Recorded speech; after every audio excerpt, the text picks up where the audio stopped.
کہ ہم دیکھتے ہیں کہ جیسے ہی یسوع مسیح نے بپتسمہ لیا اور آسمان سے آواز آئی کہ یہ میرا پیارا بیٹا ہے جس سے میں خوش ہوں، تو لکھا کہ اس نے یہ کہنا شروع کیا کہ توبہ کرو، آسمان کی بادشاہی نزدیک آ گئی ہے۔ اور لکھا کہ یسوع جہاں جہاں جاتا رہا، سب سے پہلے تو وہ لکھا ہے کہ عبادت خانوں میں تعلیم دیتا، اور اس کے ساتھ ساتھ وہ لکھا کہ بہت سارے بیماروں کو چنگا کرتا، مردوں کو زندہ کرتا، لنگڑوں کو ہرن کی ماری چونکڑیاں بھراتا، اور لکھا کہ جو بدرو گرفتار تھا خدا انہیں آزاد کرتا۔ تو اس کا مطلب ہے کہ اس نے اس یسوع کے بارے میں بہت کچھ سن رکھا تھا، اس لیے آج اس نے اپنے دل میں ایک ایمان کو پیدا کیا کہ یسوع مسیح یہاں سے گزر ہے، آج ہی میری شفا اور آج ہی میری نجات اور آج ہی میری بینائی کا جو ہے دن ہے۔ تو اس لیے لکھا ہے کہ اس نے اور بھی زیادہ چلانا شروع کیا، اور اس نے کہنا شروع کیا کہ اے ابن داؤد مجھ پر رحم کر، اور اس نے کہا کہ اے یسوع مجھ پر رحم کر۔ میرے عزیزو، کلام خدا میں بتاتا ہے کہ وہ کامل خدا اور کامل انسان ہے۔ یہاں پر وہ یسوع کی بشریت اور یہاں پر وہ یسوع کی الوہیت دونوں کا جو بیان کرتا ہے۔ داؤد کی اصل نسل سے، وہ یہودا کے قبیلے سے ہے، اس لیے کہتا ہے کہ اے ابن داؤد۔ اور یسوع لکھا کہ فرشتہ جب مریم پر ظاہر ہوا تو اس نے کہا کہ تو اس کا نام یسوع رکھنا، کیونکہ وہ اپنے لوگوں کو ان کے گناہوں سے نجات دے گا۔ یہاں پر وہ جان چکا تھا کہ یہ کامل خدا اور کامل انسان ہے۔ لکھا کہ اس نے اور بھی زیادہ چلانا شروع کیا، حتیٰ کہ بہت سارے لوگ جو آس پاس سے، بہت بڑی بھیڑ تھی، ایون کہ آل دو آپ اگر دیکھیں تو اگر 11,000 لوگوں کا مجمع ہو تو اٹ از امپاسبل کہ میری آواز یسوع تک پہنچ سکے۔ پر میں آپ کو بتانا چاہتا ہوں، جتنے لوگ مجھے دیکھ رہے ہیں، اگر آپ ایمان سے یسوع کو پکاریں گے تو چاہے جتنی مرضی بھیڑ کیوں نہ ہو، یسوع آپ کے پاس آ جائے گا۔ یسوع آپ سے پیار کرتا ہے، اس لیے جب اس نے چلانا شروع کیا تو لکھا کہ یسوع نے کہا کہ اسے بلاؤ، اور شاگردوں نے اس کے پاس جا کر کہا کہ خاطر جمع رکھ، دیکھ وہ تجھے بلاتا ہے۔ وہ کون؟ وہ جو آسمان اور زمین کا خالق اور مالک ہے۔ وہ کون؟ لکھا کہ سب چیزیں اسی کے لیے، اسی کا وسیلہ اور اسی کے ذریعے پیدا ہوئی، کوئی بھی چیز اس کے بغیر پیدا نہیں ہوئی، اور وہ ابتدا میں تھا۔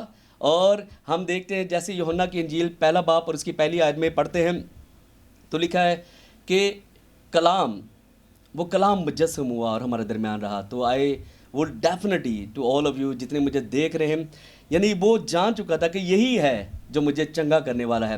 تو اس لیے لکھا کہ اس نے اسے اور زیادہ چلا کر پکارا، اور جو لوگ اسے ڈانٹ رہے تھے انہوں نے جا کر کہا کہ اٹھ، خاطر جمع رکھ، وہ تجھے بلاتا ہے۔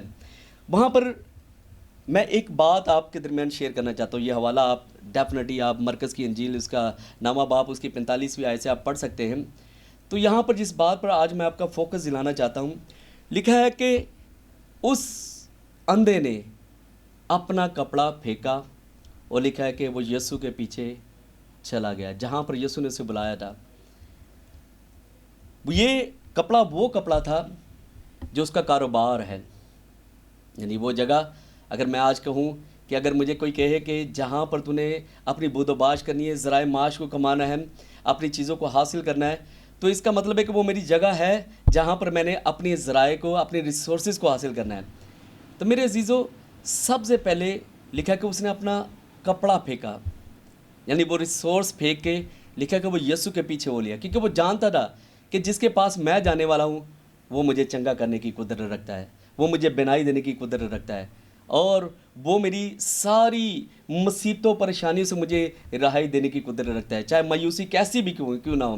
وہ ہماری زندگی کی ساری مایوسیوں کو، وہی حل مشکلات ہے، وہ ہماری زندگی سے دور کرنے کی قدرت رکھتا ہے۔ اس لیے وہ جب اس نے بلایا تو اس نے اپنا کپڑا پھینکا، تو لکھا کہ وہ یسوع کے پاس آیا، اور یسوع نے اسے کہا کہ میں تیرے لیے کیا کروں؟ اس نے کہا کہ اے ربونی، یعنی ربی، استاد، یعنی اے استاد، میں چاہتا ہوں کہ میں بینا ہو جاؤں۔ اور یسوع نے کہا کہ جا، تیرے ایمان نے تجھے اچھا کیا۔ لکھا وہ فل فور بینا ہو گیا اور راہ میں اس کے پیچھے ہو لیا۔ آج جس بات پر کنسنٹریٹ کروانا چاہتا ہوں، وہ سب سے پہلے یہ ہے کہ یرو جو بدی کا شہر ہے، جتنے لوگ مجھے دیکھ رہے ہیں، جتنے لوگ مجھے ویوز کر رہے ہیں، بہت ساری زندگیوں میں کہیں نہ کہیں طور پر کسی نہ کسی ان کی زندگی میں پریشانیاں، مصیبتیں، گناہ رہتا ہے۔ اور جب ہم یرو کے کنارے رہتے ہیں یا یرو شہر میں رہتے ہیں، ایک اور ہمارا حوالہ ہم پڑھتے ہیں تو وہاں پر لکھا ہے کہ ایک شخص یروشلم کو چھوڑ کر یرو کی طرف جا رہا تھا، لکھا وہ ڈاکوؤں میں گر گیا۔ جب ہم بدی کے شہر میں رہتے ہیں تو میرے عزیزوں میں آپ کو بتانا چاہتا ہوں آپ ڈاکوؤں میں گھرے رہیں گے اور مصیبتیں ایک آئے گی دوسری آئے گی. اس کا مطلب ہے کہ جب آپ بدی کے شہر میں آپ کی زندگی میں بدی ہے تو کوئی نہ کوئی طور پر مصیبتیں پریشانیاں آپ کی زندگی میں رہیں گی. اور وہ یرو میں بیٹھا ہوا ہے, اس کا مطلب ہے وہ بدی کے شہر میں بیٹھا ہوا ہے. اگر آپ بھی بدی کے شہر میں بیٹھے ہوئے ہیں, اگر آپ کی زندگی اور خیموں میں بدی ہے, تو میرے عزیزو جس طرح اس کے لیے اپرچونٹی ہے, جتنے بھی یہ سکنے الہی کے پروگرام کو دیکھ رہے ہیں, یہ آپ سبوں کے لیے اپرچونٹی ہے. اس وقت تمائی کے بیٹے برتمائی نے کہا کہ اے ابن داؤد مجھ پر رحم کر, اے یسوع مجھ پر رحم کر. آج جتنے مجھے آپ دیکھ رہے ہیں, آپ اس کیمرے کے سامنے, اس ٹی وی کے سامنے جو جی ایل ٹی وی ہے ہماری, آپ آج اپنے ہاتھ کو آسمان کی طرف بلند کر کے کہے کہ اے یسوع مجھ پر رحم کر, اے ابن داؤد مجھ پر رحم کر. میرے عزیزوں میں آپ کو بتانا چاہتا ہوں اس کا کلام کل آج بلکہ اب تک یکساں ہے. اگر وہ پہلے اپنے لوگوں کو چنگا کر سکتا ہے تو وہ آپ کی مصیبتوں سے بھی واقف ہے, کیونکہ وہ حل مشکلات ہے, وہ قادر مطلق ہے. اور اس لیے جب آپ پکاریں گے کہ اے ابن داؤد, اے یسوع مجھ پر رحم کر, تو میرے عزیزوں وہ آپ پر رحم کرے گا. وہی لوگ جو اسے ڈانٹتے ہیں, وہی لوگ جو آپ کو کہتے ہیں کہ یہ مصیبت آپ کی زندگی کا حصہ ہے, یہ آپ کی زندگی ایسی ہے, آپ ایسے ہیں, تو میرے عزیزوں وہی آپ سے کہیں گے کہ اٹھ خاطر جمع رکھ, وہ تجھے بلاتا ہے.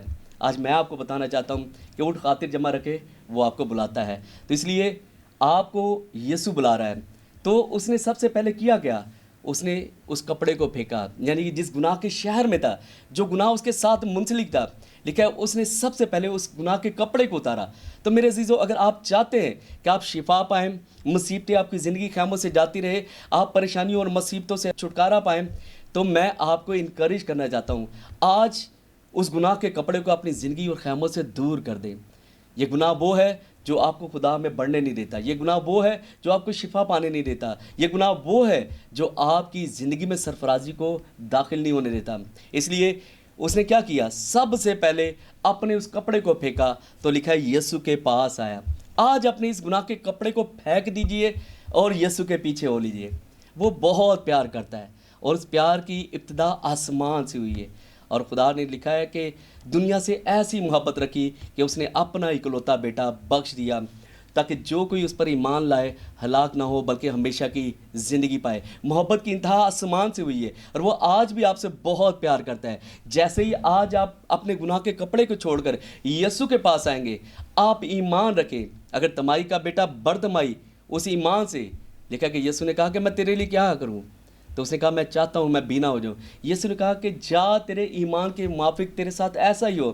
تو میرے عزیزوں میں آپ کو بتانا چاہتا ہوں جتنے یہ سکنے الہی کو دیکھ رہے ہیں, جتنے ویورز جو ہے وہ جی ایل ٹی وی کو دیکھ رہے ہیں, I will definitely to encourage all of you. جتنے میرے بیٹے اور بیٹیاں, میرے بھائی, میری بہن, میرے بزرگ دیکھ رہے ہیں, میں آپ سبوں کو انکریج کرنا چاہتا ہوں کہ آج ایمان کی اس ڈگر میں چلے جو تمائی کے بیٹے برتمائی نے حاصل کی تھی. اور وہ یسوع کے پیچھے لکھا کہ جیسے آیا اور اس نے کہا میں ایمان رکھتا ہوں. جب اس نے ایمان رکھا تو یسوع نے کہا کہ تو کیا چاہتا ہے, اس نے کہا میں چاہتا ہوں کہ میں بینا ہو جاؤں. لکھا ہے کہ اس نے ایمان رکھا اور وہ فیل فور بینا ہو گیا. اور دوسرا اس نے کام پتہ کیا اس نے لکھا ہے کہ یسوع کے پیچھے ہو لیا. جب آپ سمجھتے ہیں کہ مصیبتیں ہمیں آ گھیری ہیں اور میں اس بدی کے شہر میں ہوں, میرا زندگی کا خیمہ اس شہر میں ہے جو بدی کا ہے, تو میرے عزیزو یہ سکن الہی آپ کے لیے, تاکہ یہ آواز آج آپ تک پہنچے. جب آپ اس آواز کو سنیں تو اپنے دلوں کو ہرگز سخت نہ کریں, جس طرح تمائی کے بیٹے برتمائی نے اپنے دل کو سخت نہیں کیا, بلکہ کیا اس نے لکھا ہے کہ یسوع کے پاس آیا اور اس نے اپنے گناہ کے کپڑے کو پھینک دیا. آج اپنے گناہ کے کپڑے کو پھینکے, آج یسوع کے پیچھے آ لیں, اور یسوع کے پیچھے جب آئیں گے تو وہ آپ کی ساری بیماریوں کا ایک ہی حل مشکلات ہے اور اس کا نام یسوع ہے. سے ہاللیلویا. میرا ایمان ہے کہ جیسے ہی آپ یسوع کے پیچھے آئیں گے, اس کپڑے کے گناہ کے کپڑے کو پھینکیں گے, تو وہ آپ سے خود کہے گا کیا میرے بیٹے, اے میری بیٹی, میں کیا کروں. تو آپ جو کچھ آپ دل کی ڈیزائر رکھتے ہیں, لکھا ہے خدا میں مسرور ہے تو وہ تیرے دل کی مرادوں کو پورا کرے گا. آپ کی دل کی مرادوں کو بھی وہ پورا کرے گا, آپ کو چنگا بھی کرے گا, آپ کے فیوچر کو محفوظ رکھے گا, آپ کی مصیبتوں کو آپ کی زندگی خیموں سے دور کرے گا, اور آپ کی ساری مایوسیاں خوشی میں بدل جائیں گی. اور پھر ایک ہی کام کرنا ہے, وہ یہ ہے کہ جب گناہ کے کپڑے کو پھینکا ہے تو پھر واپس اس یرو کے شہر میں نہیں جانا بلکہ یسوع کے پیچھے ہو لینا ہے، کیونکہ وہ کہتا ہے کہ اگر تو میرے ساتھ چلے گا تو زمین پر 100 گنا اور آسمان پر ہمیشہ کی زندگی ملے گی۔ آپ زمین پر 100 گنا پائیں گے اور آسمان پر ہمیشہ کی زندگی پائیں گے۔ سو خداوند اس کلام کے وسیلہ سے آپ سب کو برکت دے۔ God bless you.